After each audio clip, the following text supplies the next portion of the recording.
भारत की विकास यात्रा की इस अमृतकाल को आज मेरी सरकार अभूतपूर्व उपलब्धियों के माध्यम से नई ऊर्जा दे रही है। तीसरे कार्यकाल में 3 गुना तेज गति से काम हो रहा है। आज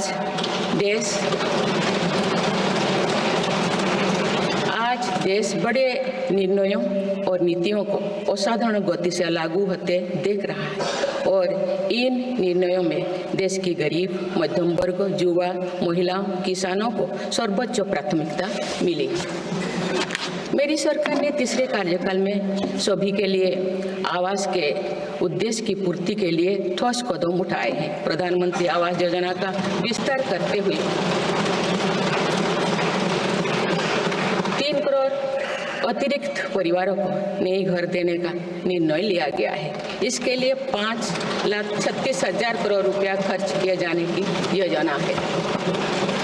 मेरी सरकार गांव में गरीबों की उनकी आवासीय भूमि का हक देने और वित्तीय समावेशन के लिए प्रतिबद्ध है।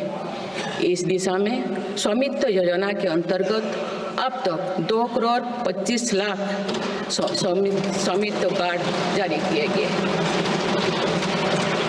इनमें से करीब 70 लाख स्वामित्व कार्ड पिछले 6 महीने से जारी किए। पीएम किसान सम्मान निधि के तहत करोड़ों किसानों को पिछले महीने में 41,000 करोड़ रुपया की राशि का भुगतान हुआ है। जनजातीय समाज के 5 करोड़ लोगों के लिए धरती व जनजातीय ग्राम उत्कर्ष अभियान प्रारंभ हुआ है। इसके लिए 80,000 करोड़ रुपये का प्रावधान किया गया है। आयुष्मान भारत योजना के अंतर्गत 70 वर्षों और उससे अधिक उम्र के 6 करोड़ वरिष्ठ नागरिकों को स्वास्थ्य बीमा देने का फैसला हुआ है। इन्हें हर वर्ष 5 लाख रुपए का हेल्थ कवर मिलेगा। छोटे उद्यमियों के लिए मुद्रा ऋण की सीमा 10 लाख रुपये से बढ़कर 20 लाख रुपया कर दी गई है। मेरी सरकार ने युवाओं की शिक्षा और उनके लिए रोजगार के नए अवसर तैयार करने पर विशेष फोकस किया है। मेधावी छात्रों को उच्च शिक्षा में वित्तीय सहायता देने के लिए पीएम विद्यालक्ष्मी योजना शुरू की गई है।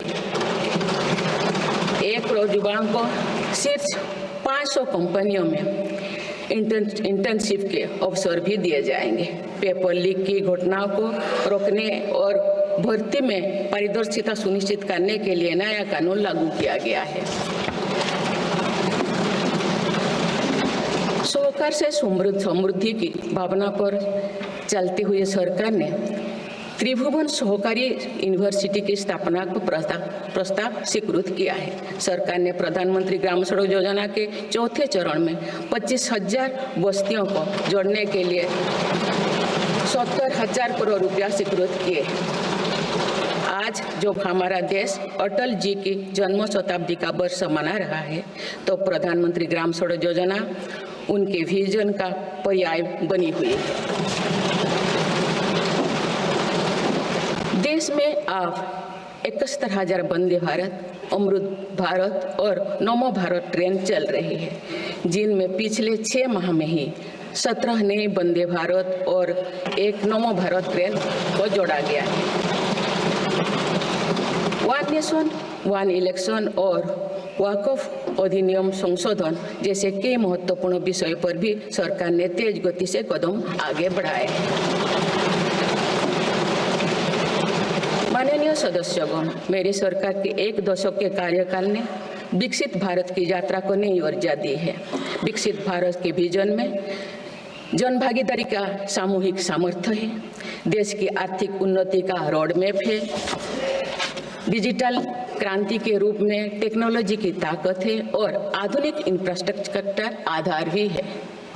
मेरी सरकार के प्रयास के बल पर भारत दुनिया की तीसरी सबसे बड़ी अर्थव्यवस्था बनने जा रही है।